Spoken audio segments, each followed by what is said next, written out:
अचानक से आपकी नींद खुलती है और आपको ऐसा एहसास होता है कि आपके ऊपर कोई बैठा है और आपका गला दबा रहा है। आप चाह रहे हो कि मैं चिल्लाऊं, आसपास के लोगों को बुलाऊं, लेकिन चाह करके भी नहीं कुछ कर पा रहे हो। जय हिंद सभी को, आप सभी का हमारे इस नए वीडियो में स्वागत है। जो कंडीशंस मैंने वीडियो के स्टार्टिंग में बताई, क्या आपको भी कभी ऐसा फील हुआ है या आपने भी सोते हुए कुछ अलग, कुछ अजीबोगरीब एहसास किया है? आज हम इस वीडियो में बहुत सारी ऐसी इंफॉर्मेशन जानेंगे जो इन टॉपिक से रिलेटेड है, जैसे स्लीप पैरालिसिस, ल्यूसिड ड्रीमिंग और भी बहुत सारी चीजें। लेकिन इसमें थोड़ा सा डिफरेंस है कि अगर हमें भूख लगती है तो हमें खुद जाके खाना लेना पड़ता है, या फिर हम भूख को कभी कभी कंट्रोल भी कर लेते हैं। लेकिन अगर बॉडी को नींद की जरूरत होती है तो वो खुद ब खुद स्लीप मोड पे चली जाती है। मतलब हमारी आंखें खुद बंद होने लगती हैं सोने के लिए। ये अब आप ध्यान देना, जब आप बहुत ज्यादा थके रहोगे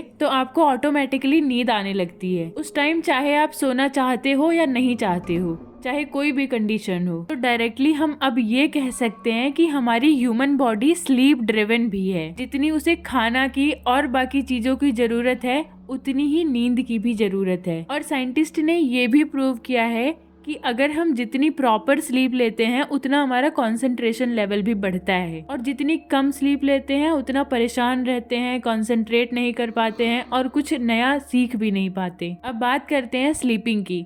चलिए थोड़ा ये जानते हैं कि सोते हुए हमारे बॉडी में क्या एक्टिविटी होती है। जो हम सोते हैं ना, वो भी दो टाइप का होता है। पहला है रैपिड आई मूवमेंट, जिसे नॉर्मली रैम बोला जाता है, और दूसरा है नॉन रैपिड आई मूवमेंट। जो रैपिड आई मूवमेंट होता है, ज्यादातर जो हमारे सपने आते हैं इसी फेज में आते हैं, और इस दौरान हमारे जो आर्म्स और लेग के मसल्स है ना, वो टेम्पोरली पैरालाइज्ड हो जाते हैं, कुछ हरकत ही नहीं कर पाते हैं। जैसा कि इसका नाम है रैपिड आई मूवमेंट। तो जब हम अपनी आंखें बंद करते हैं सोते हुए, तो पलकों के नीचे जो हमारी आई होती है वो मूव करती है। चलिए दूसरे टाइप के बारे में जानते हैं। अब जो नॉन रेम स्लीप होता है वो 3 फेज से होके गुजरता है। पहला फेज वो होता है जब हमारी आंख धीरे धीरे लगती है, और ये बहुत ही शॉर्ट पीरियड के लिए होता है, कुछ ही मिनट के लिए होता है ये। और इस फेज में जो हमारी हार्ट बीट है, ब्रीदिंग है, आई मूवमेंट है, वो धीरे धीरे स्लो होती है अपने नॉर्मल रेट के अकॉर्डिंग। फिर आता है दूसरा फेज, जब हमारी बॉडी डीप स्लीप की तरफ एंटर कर रही होती है। इस दौरान भी हमारे बॉडी में कुछ चेंजेस होते हैं, जैसे बॉडी का टेम्परेचर डाउन हो जाता है, आई मूवमेंट बिल्कुल बंद हो जाती है। तीसरा और सबसे लास्ट फेज है जब हम टोटली डीप स्लीप में चले जाते हैं, गहरी निद्रा में चले जाते हैं। और इस फेज की खासियत ये है कि जो हमारी हार्ट बीट होती है, ब्रीदिंग होती है, ये सबसे लोवेस्ट पे चली जाती है और मसल्स बिल्कुल रिलैक्स मोड पे चले जाते हैं। पहले साइंटिस्ट ये बोला करते थे कि रैपिड आई मूवमेंट वाली जो स्लीप है वो ज़्यादा अच्छी है, वो ज़्यादा इम्पॉर्टेंट है। लेकिन अब नाउअडेज ये बोलते हैं कि जो नॉन रैपिड आई मूवमेंट वाली स्लीप है ये बेटर है। अब हम सपनों के बारे में कुछ जानते हैं। जब हम सोते हैं तो डेली अबाउट 2 घंटे हम सपने देखते हैं, लेकिन ये होता है कि हमें बाद में वो चीज़ें याद नहीं रहती हैं।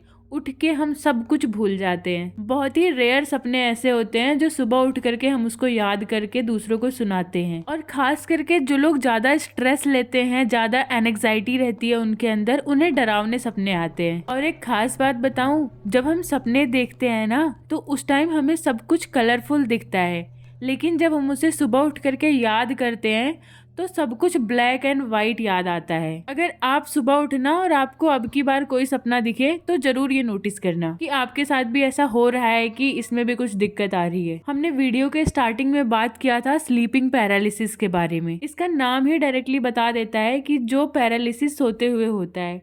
तो क्या हमारी बॉडी पूरी पैरालाइज्ड हो जाती है उस टाइम? नहीं, ऐसा नहीं है। उस टाइम एक्चुअली होता क्या है कि हमारा ब्रेन जो है एक्टिव रहता है, उसको पता है कि आसपास क्या हो रहा है, लेकिन बॉडी पैरालाइज हो जाती है। पैरालाइज का मतलब होता है लकवा मारना। उस टाइम ऐसा होता है कि हम चाह करके भी अपने हाथ पैर नहीं हिला सकते हैं, ना ही किसी को आवाज लगा सकते हैं। हमारी जो पॉपुलेशन है उसका करीब 5% ये चीज रेगुलरली फेस करता है, और करीब 30% लोगों ने कभी ना कभी फेस किया है। स्लीपिंग पैरालिसिस के टाइम पे एक्चुअली होता क्या है कि उस टाइम पे हमें ऐसा फील होता है कि कोई हमारे चेस्ट के ऊपर बैठा है और हमारा गला दबाया जा रहा है।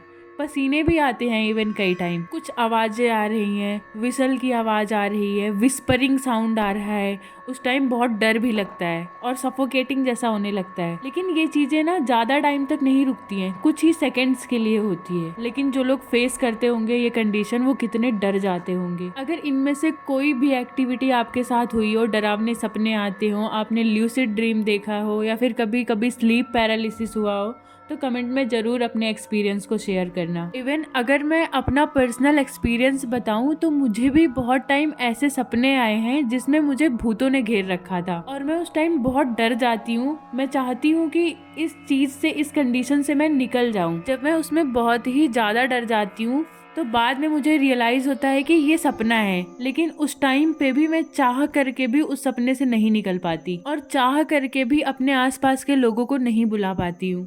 क्या आपके साथ भी कभी ऐसी कंडीशंस हुई हैं? और क्या आप ये मानते हो कि ये सारी घटनाएं डीमन से रिलेटेड है, भूत प्रेत से रिलेटेड है? अगर आपके पास भी कुछ भी ऐसा एक्सपीरियंस हो तो जरूर शेयर करना। Thank you for watching the video guys. Stay healthy and stay safe.